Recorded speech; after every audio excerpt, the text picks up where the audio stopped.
तो देखते हैं हमारी आगे की किस पोजीशन कार्बन।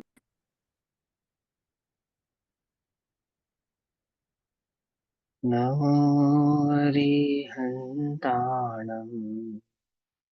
नमो सिद्धाणं नमो आयर्याणम् नमो वज्रायाणम् नमो लोये सहसाहुनम्।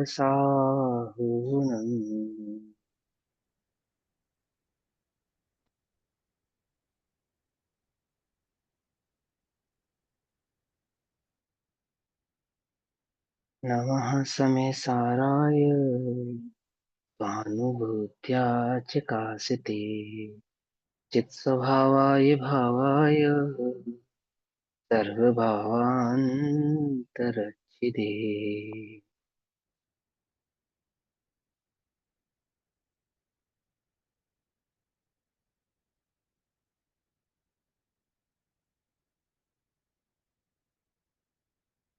हमारी दोपहर कालीन कक्षा का विषय चल रहा है श्री समय सारची ग्रंथ। श्री समय सारची का स्वाध्याय हम सभी आचार्य अमृतचंद्र देव द्वारा रचित आत्मख्याति टीका के माध्यम से कर रहे हैं। आत्मख्याति टीका परिशिष्ट पेज नंबर 613। भाव चल रहा है 47 शक्तियां। आत्मा को ज्ञान मात्र कहने पे आत्मा ज्ञान मात्र वाला ना होता हुआ अनंत गुणात्मक है। ऐसा अनंत गुणात्मक अनंत शक्तिमान आत्मा के अनंत भाव को समझाने के लिए आचार्य देव उसकी कुछ शक्तियों का वर्णन यहाँ पर कर रहे हैं। कुछ शक्तियों का वर्णन करने का तात्पर्य सिर्फ आत्मा के ज्ञान मात्र, ऐसे किसी को जो शंका है कि एक गुण ज्ञान मात्र वाला है, उसका निराकरण करने के लिए कर रहे हैं। ठीक है ना। और ये 47 शक्तियां जो बताई जा रही हैं, ये क्या बता रही हैं कि वस्तु के स्वरूप का वर्णन कर रही हैं और ज्ञान स्वभाव की महिमा ही बतला रही हैं। ठीक। उसमें 25 नंबर तक की शक्ति हमने समझी थी, सर्वधर्म व्यापक तो शक्ति, कि सर्वधर्म एक दूसरे में व्यापक रूप से रहते हैं, ऐसी आत्मा में एक शक्ति है। उसके बाद स्वपर के समान, असमान और समानासमान, ऐसे 3 प्रकार के भावों के, भाव माने गुणों के। देखो, स्वपर के समान, जो स्व में भी है और पर में भी है, ऐसे समान, एक जैसे, अस्तित्व, वस्तुत्व, द्रव्यत्व, परमेयत आदि। ठीक। फिर उसके बाद असमान, जैसे जीव में मात्र जीव है, जीवत्व है, दर्शन है, ज्ञान है, चारित्र है, सुख है, वीर है, ये अनंत द्रव्यों में नहीं है, अन्य द्रव्यों में नहीं है, सिर्फ जीव द्रव्य में ही है। और समाना समान, जैसे अमूर्त आदि, है ना।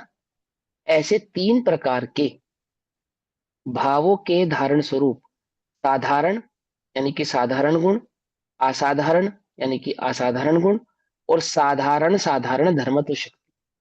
धर्मत्व यानी कि गुणत्व, धर्मत्व यानी कि गुणत्व या भावत्व, एक ही बात है ना वहां पे।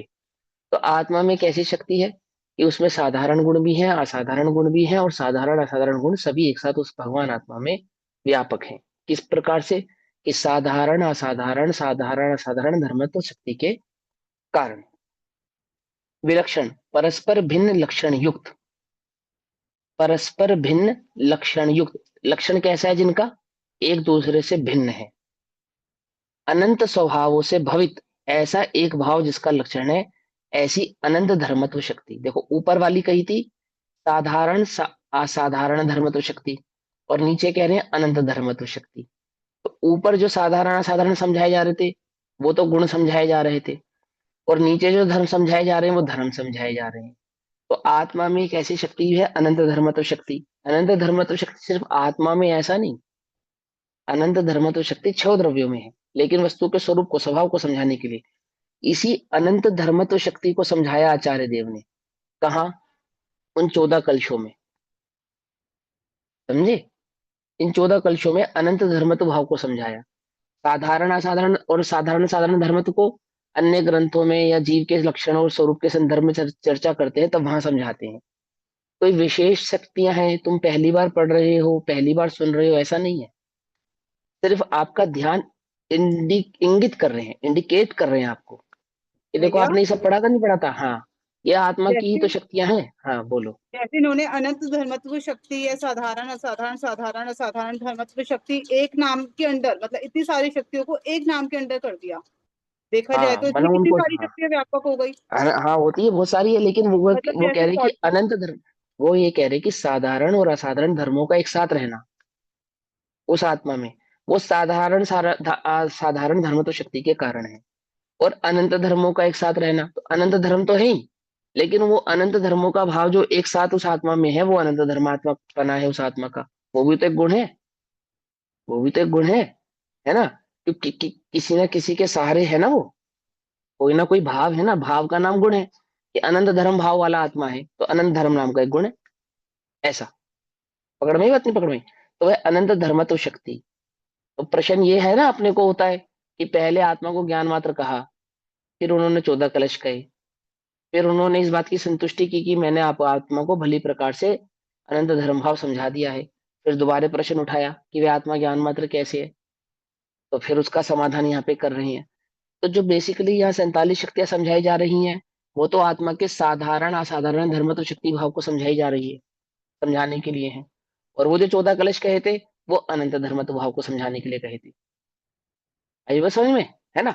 चलो, तद्रूपमयता और अतद्रूपमयता जिसका लक्षण है, ऐसी विरुद्ध धर्मत्व शक्ति।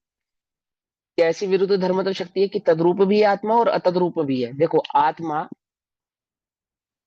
अनंत दर्शन ज्ञान सुख वीर्य आदि जो अनंत गुण है ना आत्मा में, है ना, एक गुण दूसरे गुण रूप नहीं है, अतद्रूप। दो गुणों में क्या भाव होता है? अतदपना होता है, अतदपना, है ना। परंतु एक गुण में अनंत गुणों का भाव तद्रूप। समझ में? इतने समझे? तो सब आत्मा ज्ञान रूप है तद्रूप, आत्मा दर्शन रूप है तद्रूप, आत्मा चारित्र रूप है तद्रूप, परंतु ज्ञान दर्शन रूप नहीं है, दर्शन चारित्र रूप नहीं है।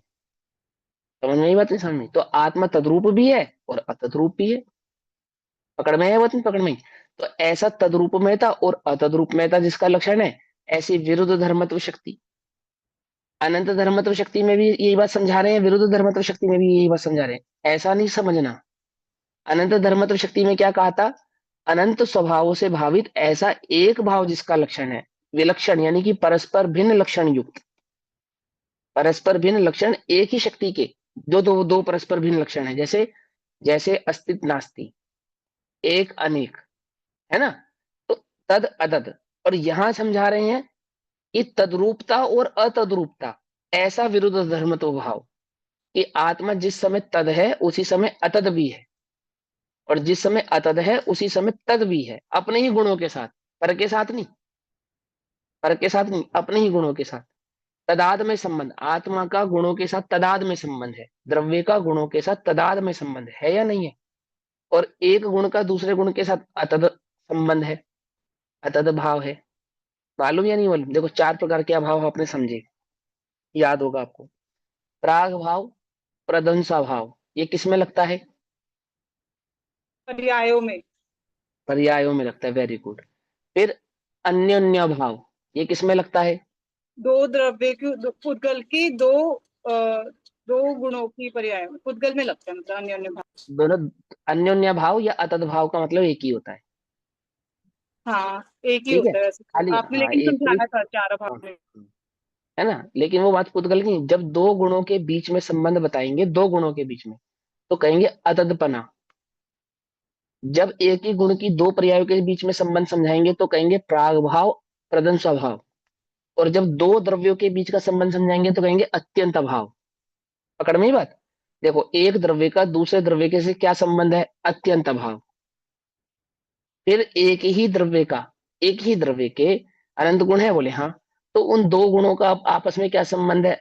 अन्योन्या भाव या कहेंगे अतद भाव, अतदपना। ठीक। फिर कहेंगे कि एक ही गुण की दो पर्यायों के बीच में क्या है, कौन सा अभाव है? तो क्या बतलाएंगे?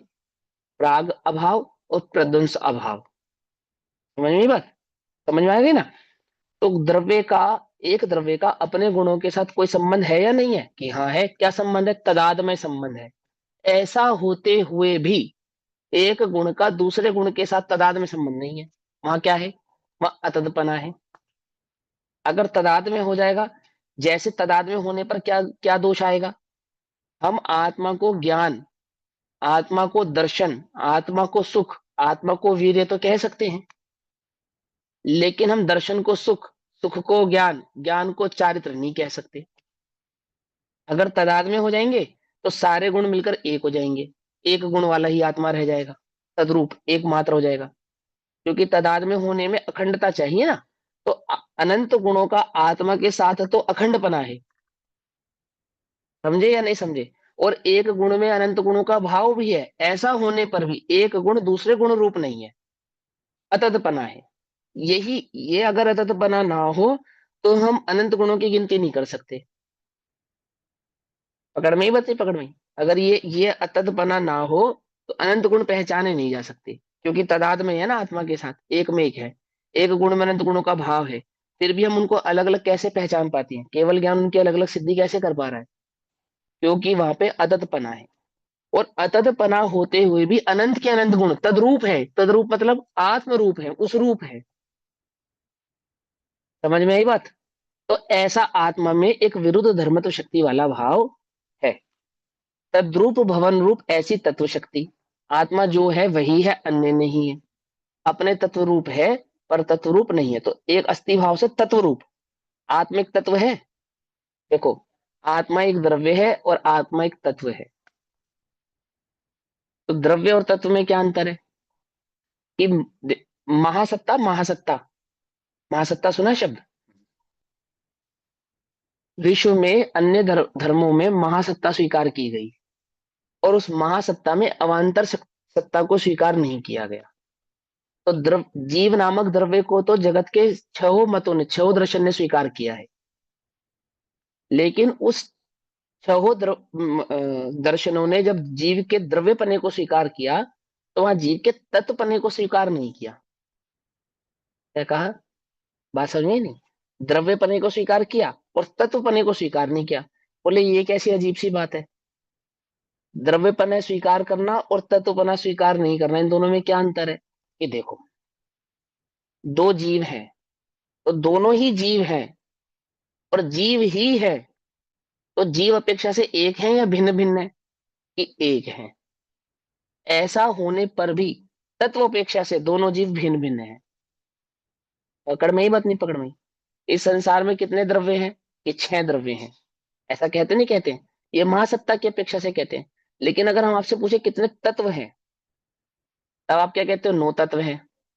समझना ध्यान से। द्रव्य कहते हो 6, तत्व कहते हो 9। तो ऐसा क्यों कहते हो आप, 9 तत्व क्यों कहते हो आप, द्रव्य 6 क्यों कहते हो। क्योंकि जब हम तत्व की चर्चा करते हैं तब हम 6 द्रव्यों में से जीव द्रव्य की, किसी एक जीव द्रव्य की मुख्यता से तत्व की चर्चा करते हैं। जब हम तत्व की चर्चा करेंगे तो किसी एक जीव की मुख्यता से चर्चा करेंगे, तो वहां वहां महासत्ता में से जो महासत्ता वाला जीव द्रव्य है उसमें से किसी एक जीव को निकालेंगे, अवांतर सत्ता, और उस एक जीव को तत्व की अपेक्षा से ही अन्य जीवों से भिन्न सिद्ध किया जाएगा। समझे नहीं, समझ बात। तो ऐसी तत्व शक्ति उस जीव के अंदर है। क्या है वो जीव की तत्व शक्ति, कि जब आकाश के एक प्रदेश पर अनंत सिद्ध विराजमान होते हैं तो वे अनंत एक नहीं हो जाते, अनंत ही रहते हैं। क्या कहा, समझ नहीं बात। सिद्धालय में आकाश के जिस प्रदेश पर एक सिद्ध विराजमान है, उसी आकाश के एक प्रदेश पर अनंत सिद्ध विराजमान है या नहीं है। और अनंत की अनंत सिद्ध भगवान कैसे परिणमन कर रहे हैं, एक जैसा परिणमन कर रहे हैं। अनंत दर्शन सुख ज्ञान वीर चारित्र वाले हैं, किसी के साथ भी कर्म कलंक नहीं है, सब एकदम शुद्ध आत्मा है। तो वो सब जाके एक हो गए हैं या अलग अलग हैं। क्या कहता है जगत, कहता है कि नदी गई और समुद्र में जाकर विलीन हो गई। क्या हो गई, समुद्र हो गई। पानी की बूंद आकाश से गिरी, समुद्र में गिरी, और समुद्र में जाके क्या हो गई, पानी की बूंद समुद्र हो गई। इसी प्रकार से जगत का ये जीव आत्मा जब परम तत्व में जाकर विलीन हुआ तो क्या हो गया, परमात्मा हो गया। तो सारे जगत में भगवान कितना है, एक है या अनंत है, बोलो। एक है या अनंत है। अनंत सब सिद्ध अपने अपने लिए भगवान है, सब अपने अपने लिए। हाँ, सारा विश्व कहता है एक भगवान है, समझे। एक भगवान है, वहां एक भगवान का कॉन्सेप्ट कहने का क्या तात्पर्य है, कि जब मैं भगवान बनूंगा तो उसी एक भगवान में जाके विलीन हो जाऊंगा, ये तत्वपना खत्म हो गया मेरा। जैसे पानी की बूंद समुद्र में जाके समुद्र बन जाती है, ऐसे ही ये आत्म तत्व कर्म भाव को अभाव करने के बाद उस एक परम तत्व में जाकर विलीन हो जाएगा और वही परमात्मा बन जाएगा। उस बात का खंडन करने के लिए कहते हैं कि नहीं, एक तत्व शक्ति है। क्या करती है वो? कि जो अनंत आत्मा है, जो परमात्मा रूप परिणमित हुए हैं, वे तो है ही, और जब मैं परमात्मा बनूंगा तो किसी परम तत्व में जाके विलीन नहीं हो जाऊंगा, मैं ही परम तत्व रूप से जाकर वहां स्थित हो जाऊंगा। अंतर समझ में आया या नहीं आया? मैं किसी परमात्मा में जाकर विलीन नहीं होने वाला हूं, मैं ही परम तत्व बनकर वहां पे स्थित होने वाला हूं। है ना कुछ अंतर? इसके आधार से, इस तत्व शक्ति के आधार से कि मैं रूप ही रहने वाला हूं, किसी अन्य में जाकर विलीन हो जाने वाला नहीं। ये आई बस में। तो सुनो, वही प्रदेश तो भाव से भी इसी बात को समझाते हैं, और तत्वपने से, यानी कि वो जो दो तत्व, दो आत्मद्रव्य एक जैसा परिणमन करते हुए एक हो जाते हैं, ऐसा नहीं। कैसे रहते हैं दोनों? तत्व रूप से, अपने भाव रूप से ही स्थित रहता है, पर भाव में जाकर विलीन होता नहीं है। पुद्गल के साथ तो होता ही नहीं जाति भेद, लेकिन सिद्धों के साथ तो मेरा जाति भेद नहीं है, हम तो एक ही जाति के हैं, वहां तो हम एक हो जाते होंगे। दूध और पर भैया पानी की सत्ता भिन्न अलग भिन्न अलग जाति। की वजह से वो अपना अपना वो रहेगा। सत्ता अलग अलग हाँ, होगी ना, इसलिए वो अलग अलग है। हाँ, जैसे जैसे दूध और पानी की जाति भिन्न है, तो दूध में पानी मिलाने पर दूध और पानी एक नहीं होते, ठीक। लेकिन दूध और दूध की जाति तो भिन्न नहीं है, तो दूध में दूध मिला देने पर तो एक हो जाते हैं या नहीं हो जाते? क्या कहा?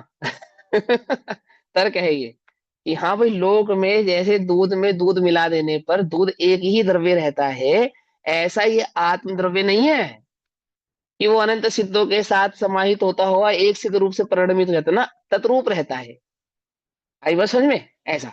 तो क्या कहते हैं? तद्रूप भुवन रूप ऐसी तत्व शक्ति, तत्व स्वरूप होने पर अथवा तत्व स्वरूप परिणमन रूप ऐसी तत्व शक्ति आत्मा में है। इस शक्ति से चेतन चेतन रूप से रहता है, परिणमित होता है, मैंने अपने चैतन्य भाव को त्यागता नहीं है, अपने चैतन्य भाव से तद्रूप चैतन्य भाव रूप ही परिणमित होता रहता है। अतद्रूप भवन रूप ऐसी अतत्व शक्ति, मैंने अन्य तत्व रूप नहीं होता है, ऐसी तत्व शक्ति भी है। तत्व शक्ति से निज रूप रहता है, और अतत्व शक्ति से क्या नहीं होता? पर रूप नहीं होता। यही तत्त भाव अभी हमने समझा था या नहीं समझा था इन 14 कलशों में, ज्ञान गुण की मुख्यता से। और यहाँ पे तत्त किसकी मुख्यता से समझा रहे हैं? आत्म द्रव्य की मुख्यता से। अंतर समझ में आया? उस ज्ञान में तत्व शक्ति और अतत्व शक्ति का एक भाव है, तत् अतत्पना, अनंत धर्मत्व शक्ति है ना जो, वो है अनंत धर्मत्व में एक शक्ति है तत् अतत्पना। वो तत् अतत्पना इंडिविजुअल रूप से आत्मा में विराजमान है। उस तत् अतत्पने का जो भाव धर्म, वो ज्ञान गुण में भी है, और अन्य समस्त गुणों में भी है, और इस आत्मा में भी है। उसी तत् अतत्पने को जब हम ज्ञान गुण की मुख्यता से समझा रहे थे, तो ज्ञान ज्ञेय के साथ तत् अतत् भाव वाला, यानी ज्ञान ज्ञान रूप है, ज्ञेय रूप नहीं होता, ऐसा समझा रहे थे। अब उसी तत् अतत् भाव को यहाँ आत्म द्रव्य की मुख्यता से समझा रहे हैं कि जैसे आत्मा को वो ज्ञान गुण पर द्रव्य को जानता हुआ पर रूप नहीं होता, ऐसे ही ये आत्मा जो परिणमन करता है चैतन्य रूप से निज रूप ही रहता है, पर रूप नहीं होता। एक गुण तो दूसरे गुण रूप होता ही नहीं, ये पूरा आत्म द्रव्य भी अन्य रूप नहीं होता। पकड़ में नहीं? पकड़ में? कैसे समझाया उसको? तत् अतत् भाव को समझाया।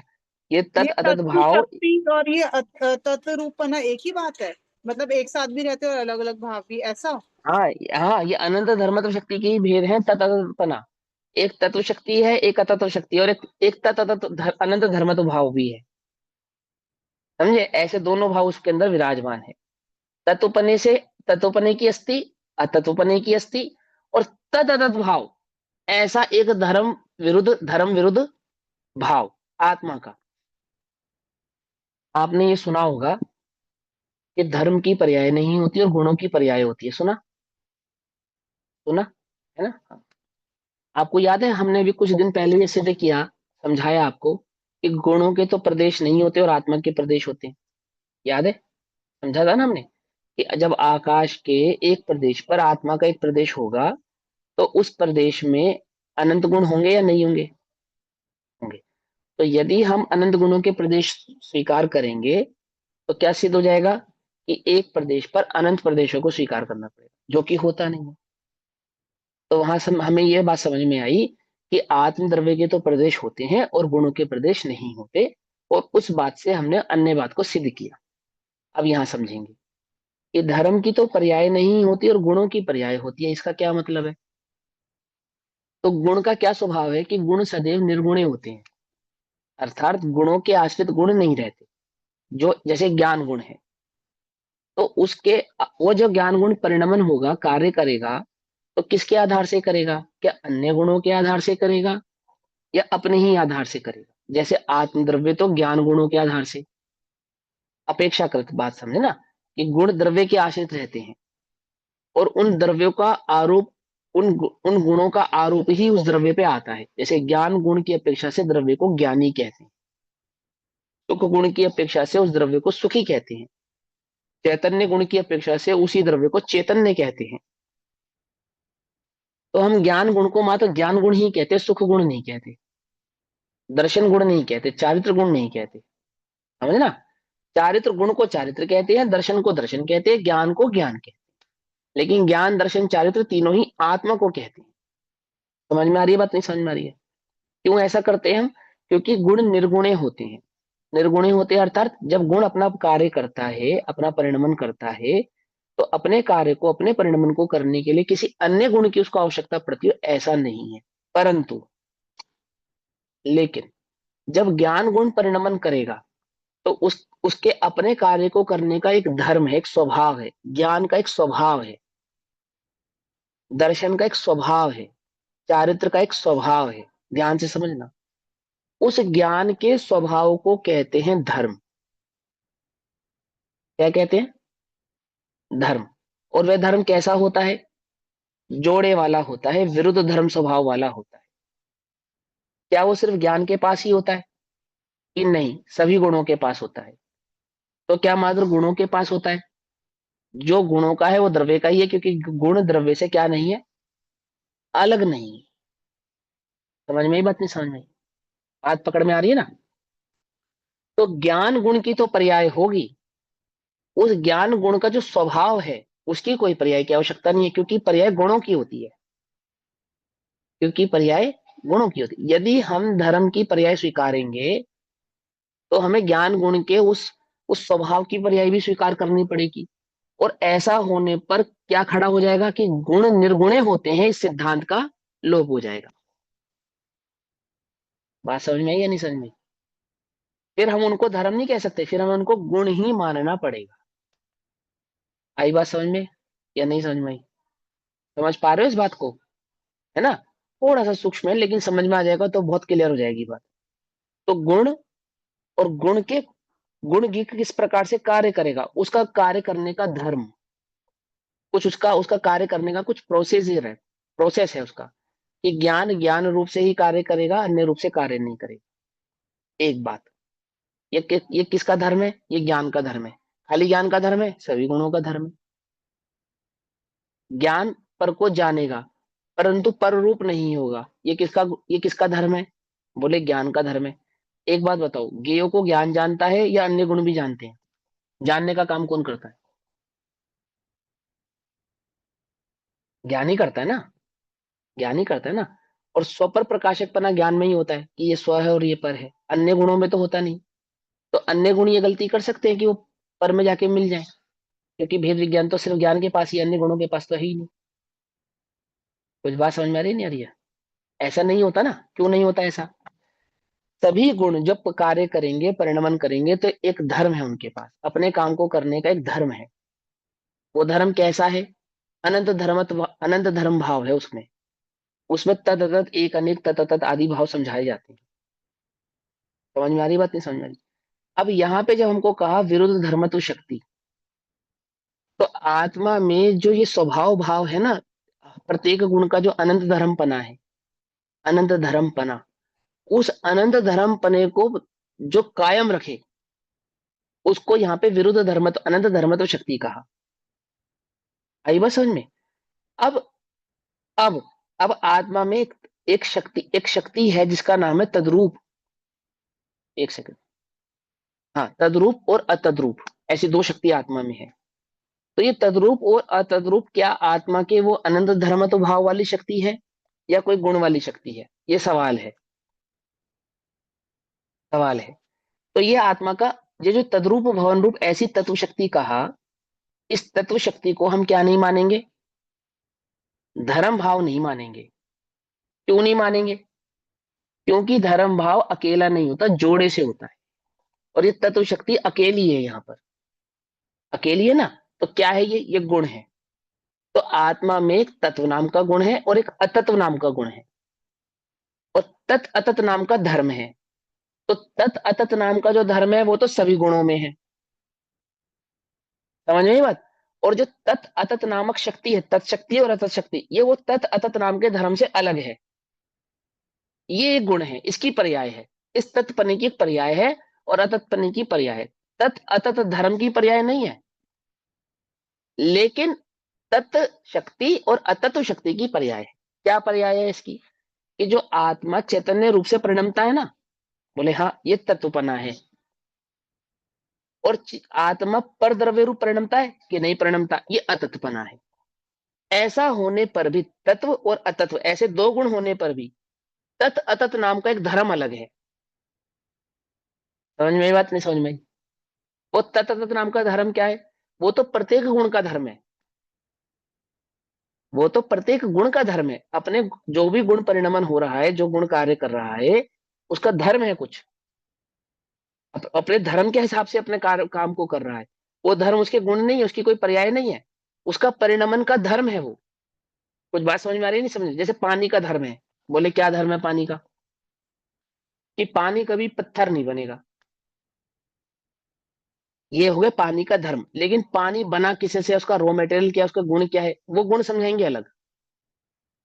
समझ में आई बात, नहीं समझ आई? धर्म भाव अलग समझ में आता है, और गुण भाव को अलग प्रकार से समझाया जाता है। ये थोड़ी सी सूक्ष्मता है। यही अनेकांत स्यादवाद बना है। जब हम स्यादवाद की सिद्धि करते हैं तो अनंत धर्म पने से सिद्ध करते हैं उसको। और जब हम अनंत आत्मा के अनेकांत भाव की सिद्धि करते हैं तो उसके अनंत गुणात्मक भाव की सिद्धि करते हैं। जब आत्मा को ज्ञान मात्र कहकर 14 कलशों में समझाया गया तो वहां पे स्यादवाद की सिद्धि की, वहां पे गुणों की सिद्धि नहीं की। और जब उसी आत्मा को ज्ञान मात्र कहने के बाद अनेकांत कहा तो वहां पे गुणों की सिद्धि कर रहे हैं। पॉइंट पकड़ में आ रहा है या नहीं आ रहा है? यहाँ जो समझाए जा रहे हैं वो गुण है, वो धर्म नहीं है। और उन 14 कलशों में जो समझाए गए थे परिशिष्ट के स्टार्टिंग में, वो गुण नहीं थे, वो धर्म थे। समझ में आई बात? और धर्मों की क्या नहीं होती? पर्याय नहीं होती। और वे हमेशा कैसे होते हैं? जोड़े से होते हैं। तो जब हम ये कहते हैं तद्रूप भवन रूप ऐसी शक्ति की आत्मा का जो परिणमन है वो आत्म रूप से ही होगा, तत्व रूप से ही होगा, अन्य रूप से नहीं होगा। ऐसी आत्मा में एक तत्व शक्ति है और अन्य रूप से नहीं होने की एक अतत्व शक्ति है। तो कोई ये समझे कि ये तदत पने वाला धर्म है, ऐसा नहीं है। ऐसा नहीं, वो अलग है। वो जोड़े से ही होगा, वो तत्व शक्ति नहीं होगा, वो तत्त होगा। पकड़ में आई बात, नहीं पकड़ में आई? नहीं पकड़ में आई? कंफ्यूजन है कोई? अगर नहीं समझ में आ रहा हो तो पूछो मुझसे। ठीक है, चलो अब आगे चलते। अतद्रूप भवन रूप ऐसी अतत्व शक्ति, तत्व रूप नहीं होने रूप अथवा तत्व स्वरूप नहीं परिणमने रूप अतत्व शक्ति आत्मा में है। इस शक्ति से चेतन जड़ रूप नहीं होता।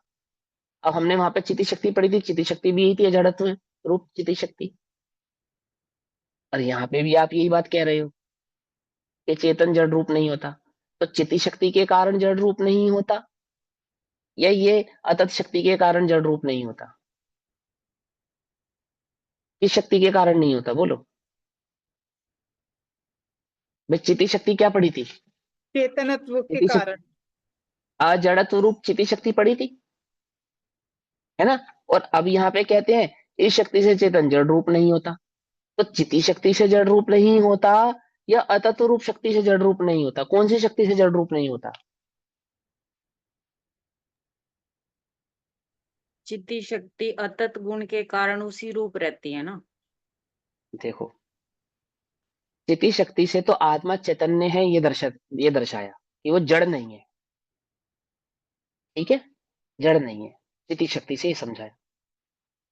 और और ये जड़, ये तो अतत्व शक्ति ना, अतत्व शक्ति, ये जड़ रूप नहीं होता। इसको ये क्या समझाया कि वही चैतन्य भाव जब जड़ के साथ परिणमित होता है तब जड़ का कार्य नहीं करता, जड़ रूप नहीं होता, जड़ को अपनाता नहीं है, स्वयं जड़ रूप होता नहीं। समझ नहीं बात समझी? वह चैतन्य शक्ति कैसी है? वो तो चैतन्य भाव रूप से परिणमित होती है, जड़ रूप से परिणमित नहीं होगा। आत्मा कभी जड़ रूप से परिणमित नहीं होगा, ये तो चैतन्य शक्ति से हमने समझ में आया। लेकिन वही चैतन्य जब जड़ के साथ रहता है और जड़ जैसा ही प्रतीत होता है, ऐसा होने पर भी वो कभी जड़ नहीं होता। तो चैतन्य शक्ति से चैतन्य रूप तो रहता ही है, और जड़ के साथ होने पर जड़त्व को स्वीकार नहीं करता। पकड़ में ही बात नहीं? पकड़ में ही। पानी और दूध के जैसे कर्म और आत्मा के परमाणु मिले हुए हैं, मिले हुए नहीं मिले हुए, ऐसा होने पर भी जड़ का परिणमन मानो आत्मा का ही परिणमन है, ऐसा भाषित होता है। ऐसा भाषित होता नहीं होता? और उस जड़ के साथ अनादिकाल से रहता हुआ इसने जड़ को अडॉप्ट नहीं किया। क्यों नहीं किया? क्यों नहीं किया? बोले वो अजड़त्व, वो जो अतत्व शक्ति है ना, यानी कि पर को ग्रहण नहीं करना। चैतन्य तो हूं, लेकिन पर को ग्रहण भी नहीं करूंगा। तो पर को ग्रहण नहीं करना, ऐसा अतत्वपना इस आत्मा में मौजूद है कि वो पर भाव को ग्रहण नहीं करता। चैतन्य तो चैतन्य रूप रहता ही है, लेकिन पर को ग्रहण करता है क्या? बोले नहीं, पर को ग्रहण नहीं करता। तो अपने चैतन्य होकर चैतन्य रूप परिणमित होता है, यानी तद्रूप परिणमित होता है। चैतन्य गुण के कारण, स्थिति शक्ति के कारण चैतन्य है, और वो संपूर्ण आत्मा चैतन्य रूप से परिणमित होगा, तत्व भाव। और वह संपूर्ण आत्मा पर भाव से परिणमित नहीं होगा, अतद भाव। पकड़ में ही बात नहीं? पकड़ में ही है ना? शक्ति के अंदर शक्ति बतलाने का तात्पर्य क्या है कि हम जब एक ज्ञान की सिद्धि करेंगे, तो तुम उस ज्ञान को ऐसा मत समझो, उसके अनंत भाव को ऐसे ही मत समझो। ये सिर्फ तर्क बुद्धि से समझाने वाले गुण हैं। मैं फिर समझा रहा हूं आपको ये बात। उस आत्मा के ज्ञान भाव को समझा रहे हैं तर्क से कि वो अनंत गुणात्मक है। ठीक है या नहीं? ठीक है, बात पकड़ में आई नहीं आई? तद्रूप और अतद रूप, अजड़त्व रूप, आदि आदि ये भाव, ये सब ज्ञान का विषय बनेंगे। एक ज्ञायक यानी वो एक चैतन्य भाव ज्ञान का विषय बनेगा। एक चैतन्य के ज्ञान में चैतन्य भाव ही आएगा और कुछ नहीं आएगा। लेकिन यहाँ आगम के माध्यम से जो वह अनंत गुणात्मक भाव को स्वीकार कर रहा है, उस आत्मा की सिद्धि कर रहा है, इसका नाम है ना आत्म ख्याति। ख्याति माने प्रसिद्धि। समझे नहीं समझे? वो आत्मा को जो प्रसिद्ध कर रहा है, यानी उसके स्वभाव को समझ रहा है, भली प्रकार से जान रहा है, प्रकृष्ट रूप से सिद्ध कर रहा है, प्राप्त कर रहा है। क्या जाना उसने? उसके अनंत गुणात्मक भाव को स्वीकार किया। और अनंत गुणात्मक भाव को स्वीकार करने के बाद अंत में किस नतीजे पर पहुंचेंगे? कि आत्मा ज्ञान मात्र है, इस नतीजे पर पहुंचेंगे। एक ज्ञान मात्र है। समझे? चलो 30 नंबर, अनेक पर्यायों में व्यापक ऐसी एक द्रव्यमयता रूप एकत्व शक्ति, यानी कि अनंत गुणों की अनंत पर्याय होते हुए भी द्रव्य एक रूप से ही परिणमित होता है, ऐसा एकत्व शक्ति इस आत्मा में है। और एक द्रव्य से व्याप्य जो अनेक पर्याय है, उस मय रूप अनेकत्व शक्ति। जैसे ज्ञान में एक अनेकपना बताया था, ऐसे संपूर्ण आत्मा का एक अनेकपना बतला रहे हैं कि अनंत गुणों की अनंत पर्याय होते हुए भी आत्मा की एक पर्याय, जिसको हम द्रव्य पर्याय कहते हैं, और उस एक अनंत गुणों की अनंत पर्यायों की अपेक्षा से उसी समय एक एक द्रव्य की पर्याय की अपेक्षा से अनंत पर्याय, अनंत गुणों की अपेक्षा से। तो ऐसा अनेकपना और एकपना इस एक अनेक शक्ति के कारण उस आत्मा में विद्यमान रहता है। वहां पे तो ज्ञान गुण का एक अनेकपना बताया था कि एक ही गुण में, एक ही ज्ञान गुण में, ज्ञान गुण की एक ही पर्याय एक रूप से भी है और अनेक रूप से भी है। लेकिन यहाँ एक द्रव्य की अनंत गुणों की जो पर्याय है, उसकी अपेक्षा से अनेकता भी है, और सारी की सारी उस एक द्रव्य को समर्पित होने से एक भी है, ऐसा समझा रहे हैं, है ना? विद्यमान अवस्था युक्त भाव शक्ति, आमुख अवस्था जिसमें विद्यमान हो उस रूप भाव शक्ति, अर्थात वर्तमान काल में होने वाला जो परिणमन है, वह आत्मा का ही परिणमन है, वह आत्मा का ही भाव है, वह भाव शक्ति के कारण ऐसा है।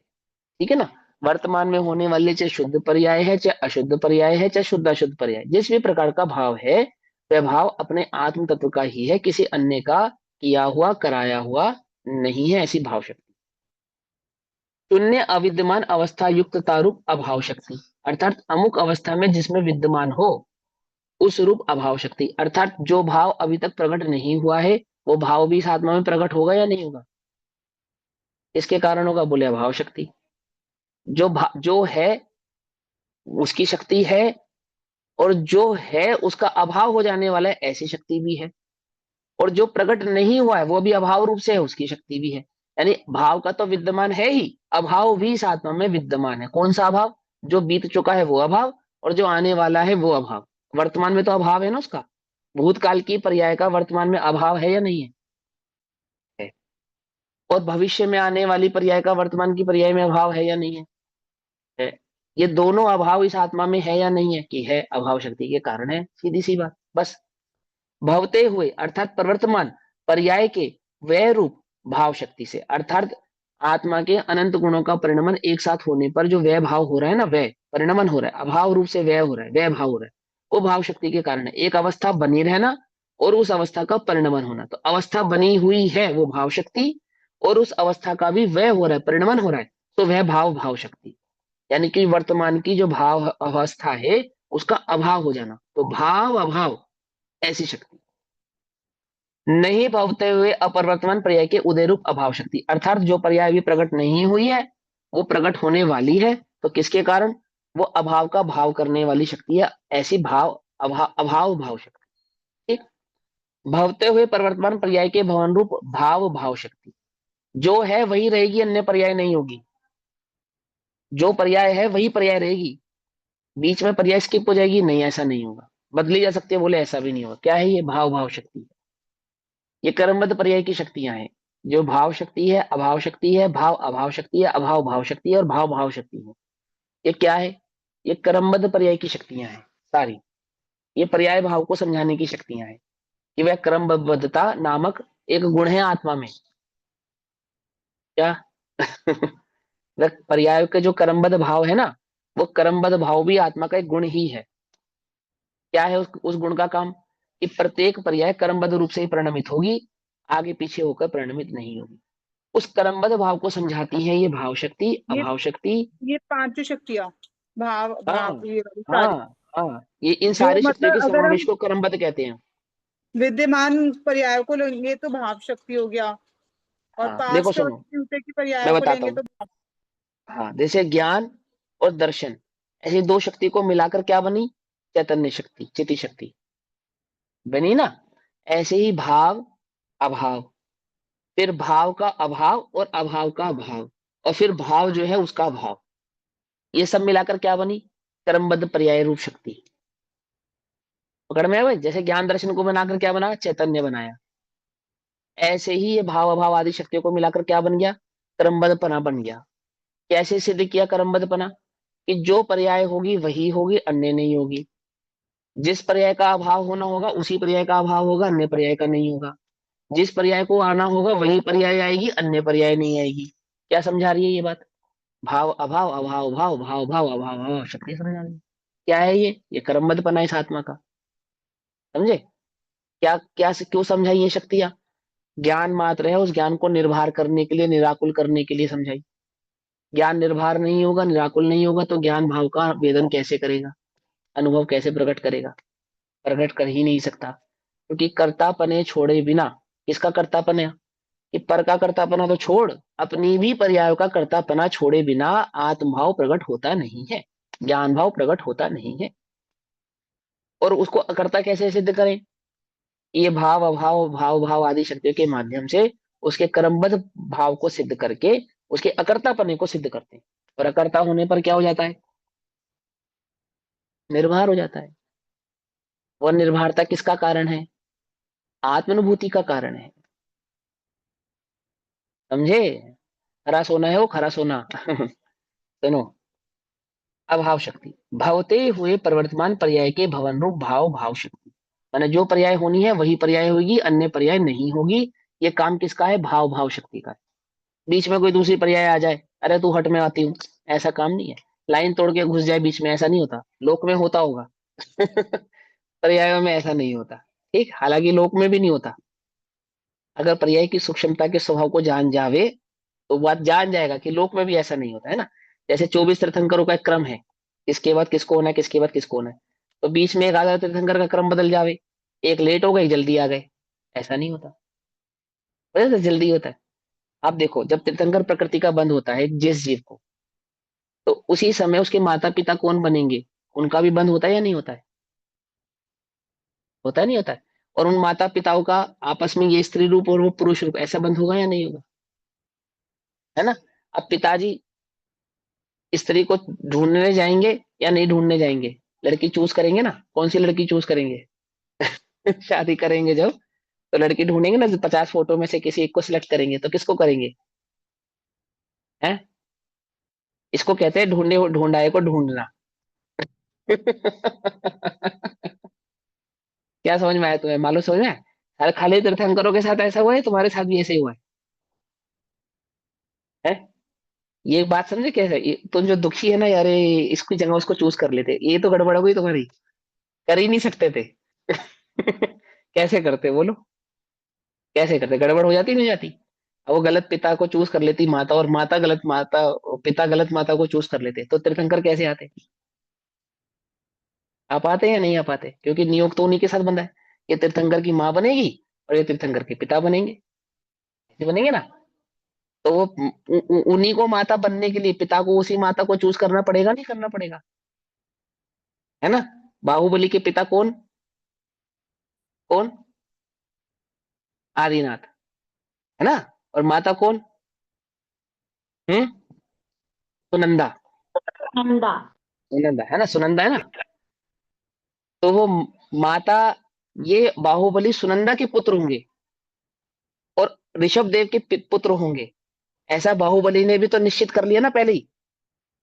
कर लिया नहीं कर लिया? अब सुनंदा को ऋषभ देव की पत्नी होना है, होगा, होना बनना पड़ेगा या नहीं बनना पड़ेगा बोलो? अब सुनंदा की जगह किसी और को चूज कर लें, ऋषभ देव, तो बोलो बाहुबली का क्या होगा? कुछ बात समझ में नहीं आएंगे बाहुबली या नहीं आएंगे? गड़बड़ हो जाएगी नहीं हो जाएगी? हो जाएगी ना। हाँ, ये पर्याय के स्वरूप से तो बहुत स्थूल कथन है। सूक्ष्म पर्यायों के स्वभाव को समझा रहे हैं कि भैया जिस पर्याय को जिस समय होना है वो आगे पीछे नहीं कर सकते आप। होती ही नहीं है, होती ही नहीं है। क्यों? ये भाव भाव नाम की एक शक्ति है आत्मा के अंदर। उद्गल के साथ भी ऐसा ही है, खाली जीव के साथ ऐसा थोड़ी है। ठीक?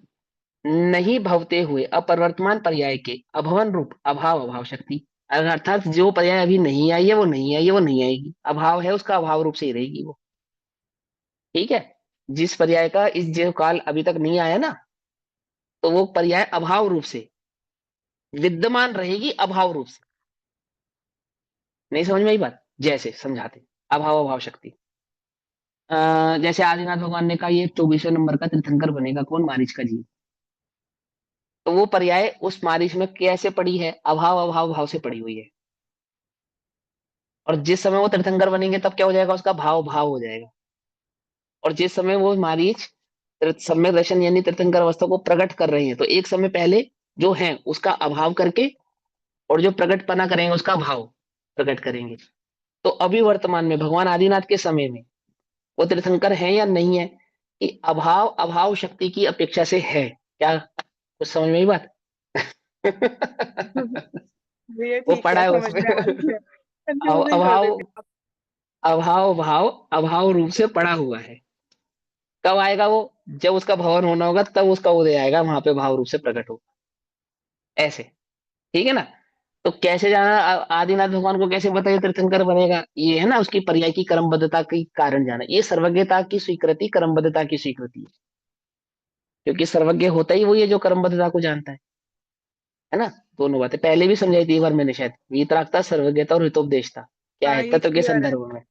है ना? हाँ। कर्ता कर्म आदि कारकों के अनुसार जो क्रिया उससे रहित भावन भवन मात्र में ही, होने मात्र में ही भाव शक्ति। ठीक है ना? अर्थात वो भाव रूप से जो परिणमन होना है, जो जो परिणमन हो रहा है संपूर्ण द्रव्य का क्रमबद्धता पूर्वक भाव रूप से, वही हो रहा है, अन्य रूप नहीं हो रहा है। यानी कर्ता कर्म आदि कारकों के अनुसार जो क्रिया उससे रहित, जो उससे रहित माने यानी कि पर क्रिया कारक उसमें नहीं लगेंगे, पर के नहीं लगेंगे, उनसे रहित भवन मात्र में, अर्थात होने मात्र में भाव शक्ति। कि एक पर्याय का जो परिणमन होगा, किसी भी जो एक पर्याय का परिणमन होगा वो अपने षट कारकों से होगा, अन्य के कारण से नहीं होगा। इसको कहते हैं भाव शक्ति। जब पर्याय परिणमित होगी, बोले हाँ होगी। किसके कारण होगी? किसके कारण होगी? द्रव्य के कारण होगी, अन्य गुण के कारण होगी, निज गुण के कारण होगी, या अपने आधार से होगी? तो बोले ना द्रव्य के आधार से होगी, ना अन्य गुणों के आधार से होगी, और ना ही उस गुण के आधार से होगी जिसकी वो पर्याय है। किसके आधार से होगी? अपने ही आधार से होगी। कोई गुण के आधार से नहीं होगी, क्योंकि गुण तो अनादि से विद्यमान है। तो हो जाती पर्याय, पहले क्यों नहीं हो गई? क्योंकि वो गुण के आधार से नहीं होगी, अपने आधार से होगी। ऐसा कारकों के अनुसार परिणमित होने रूप भावमयी क्रिया शक्ति, वो कार्य भी होगा तो अपने आधार से होगा, और उस कार्य का जो क्रिया भाव से परिणमन होगा सो वह भी अपने भाव से होगा। यानी कर्ता का कर्म, एक कर्ता रूप से वो जो एक समय की पर्याय है वो करता है, और वह एक समय से रूप से जो परिणमन उसका होना है वही उसका कर्म है। ऐसा प्राप्त किया जाता जो सिद्ध रूप भाव उसमें कर्म शक्ति प्राप्त किया जाता, माने एक समय की पर्याय जिस रूप परिणमित हुई उसका वह कर्म है। होने रूप और सिद्ध रूप भाव के भावकतमयी कर्तृत्व शक्ति, मैंने वही उसका कार्य है। भवते हुए प्रवर्तमान भाव के भवन से होने रूप साधक तपोमय में मई उत्कृष्ट साधक तो मई उग्र साधन तो मई करण शक्ति, वही उसका कारण है। उस एक समय की पर्याय का कारण कौन है? वह पर्याय कर्ता भी वह स्वयं है, कर्म भी वह स्वयं है, उसका कारण भी वह स्वयं है। बस इतनी सी बात समझो। अपने द्वारा दिया जाता जो भाव उसके उपयतमय, उसे प्राप्त करने के योग्यपनामय, उसे लेने के पात्र में संप्रदान शक्ति है ना। वो प्राप्त किसको होती है? द्रव्य को प्राप्त होती है, अपने आप को ही प्राप्त होती है। देखो एक समय की पर्याय प्राप्त किसको हुई? अगर हम बोले द्रव्य को प्राप्त हुई तो क्या गड़बड़ होगी कि जो एक समय की अशुद्ध पर्याय है जब वो द्रव्य को प्राप्त होगी तो द्रव्य अशुद्ध हो जाएगा। हो जाएगा नहीं हो जाएगा? तो इसलिए अगर अशुद्ध पर्याय द्रव्य को प्राप्त नहीं होती तो शुद्ध पर्याय द्रव्य को प्राप्त होती है क्या? ये शुद्ध पर्याय भी द्रव्य को प्राप्त नहीं होती। तो द्रव्य क्या रहता है? द्रव्य तो द्रव्य ही रहता है, ना शुद्ध है ना अशुद्ध है। उस द्रव्य पे पर्याय की अपेक्षा से शुद्ध और अशुद्ध पने का आरोप आता है, परंतु वह पर्याय शुद्ध पने को जब प्राप्त होती है तो अपने से अपने को ही होती है, और अशुद्ध पने को प्राप्त होती है तो अपने से अपने को ही होती है, द्रव्य को प्राप्त होती नहीं। ऐसा गुण को प्राप्त हो जाती है, बोले गुणों को भी प्राप्त नहीं होती। क्यों? क्योंकि गुण द्रव्य से क्या नहीं है? अलग नहीं है। तो क्या पर्याय अलग है? ऐसा नहीं होते हुए भी अलग नहीं है, ऐसा होते हुए भी अलग ही है। इसलिए दृष्टि के विषय में पर्याय को काउंट नहीं करते। इसलिए नहीं करते क्योंकि पर्याय द्रव्य को थोड़ी प्राप्त होती है, पर्याय तो पर्याय अपने को प्राप्त होती है। ठीक है ना। आश्रय द्रव्य का करती है तो शुद्ध होती है, वो बात बिल्कुल ठीक है, लेकिन प्राप्त किसको होती है? द्रव्य को प्राप्त नहीं होती, और मैं द्रव्य हूं तो उसको दृष्टि के विषय से दूर रखते हैं, इसलिए रखते हैं। उल्टा नहीं पकड़ना, वस्तु स्वरूप को ठीक से समझना। उत्पाद वय से आलिंगित भाव का उपाय हानि नाश होने से हानि को प्राप्त ना होने वाले ध्रुवतमयी अपादान शक्ति, अर्थात जब पर्याय का नाश होता है तो पर्याय का ही नाश होता है, उस द्रव्य का अथवा गुणों का नाश होता नहीं है। ऐसे उपादान भाव को प्राप्त होने वाली वो एक समय की पर्याय है, अपने आधार से। भाव में अर्थात भावने में आते हुए भाव के आधारत्व में अधिकरण शक्ति अपने ही आधार से वह परिणमित होती है। और स्वभाव मात्र स्वस्वामित्व में संबंध शक्ति, उसका संबंध किससे है? एक समय की पर्याय का संबंध किससे है? द्रव्य से है, गुण से है, या उस एक समय की पर्याय से ही है? संबंध है किसी से? ये संबंध भी नहीं है। ठीक है ना, संबंध भी नहीं है उस एक समय की पर्याय का, चाहे वो शुद्ध है चाहे अशुद्ध है, उसका संबंध किसी से नहीं। किससे है? अपने से ही उसका संबंध भी मात्र है। अपना भाव अपना स्व है और स्वयं उसका स्वामी है, ऐसे संबंध में संबंध शक्ति। उस एक समय की पर्याय का स्वामी कौन है? वह पर्याय स्वयं ही है। इसलिए उस पर्याय का संबंध किससे नहीं है? द्रव्य से नहीं है, अपने से ही है। क्योंकि वो अपना स्वामी स्वयं है, इसलिए हम द्रव्य को पर्यायों से क्या नहीं करते? समझे? अलग रखते, दृष्टि के विषय में उस पर्याय को उस द्रव्य से अलग रखते हैं। वो अपनी स्वामी है, हम अपने स्वामी है, ऐसा मिथ्या भाव नहीं पकड़ना। ऐसे 47 शक्तियों का वर्णन करने के बाद आचार्य देव कहते हैं कि इत्यादि अनेक शक्तियों से युक्त आत्मा है तथापि तथापि ज्ञान मात्रता को नहीं छोड़ता, है ना। वो अनंत भाव जानने में तो उस ज्ञान की आते, उस ज्ञान मात्र भाव को वह छोड़ता नहीं है। इस अर्थ का कलश रूप काव्य कहते हैं। अब कलश नंबर 264 और 265 ये बतलाएंगे कि वे जो आत्मा है, एक तो वे ज्ञान मात्रता को नहीं छोड़ने के कारण एक ज्ञान मात्र ही है, अनेक अनेक गुणों को धारण करने के बावजूद। और दूसरे कलश में समझाएंगे कि वो जो अनेक भाव वस्तु को जानता है ना, श्रद्धा करते हैं, अनुभव करते हैं, वे ज्ञान स्वरूप ही होता है। अर्थात ज्ञान ज्ञान ही रहता है, गे रूप नहीं होता, अनेक रूप नहीं होता, भिन्न रूप नहीं होता, आदि आदि।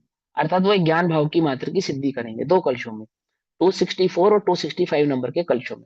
तो अभी समय हुआ, इन कलशों को हम कल पढ़ेंगे। तब तक के लिए सभी को जय जिनेन्द्र। ओम नमः सिद्धेभ्यः।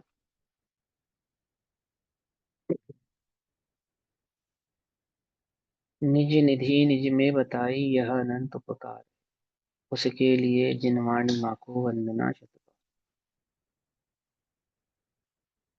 नमो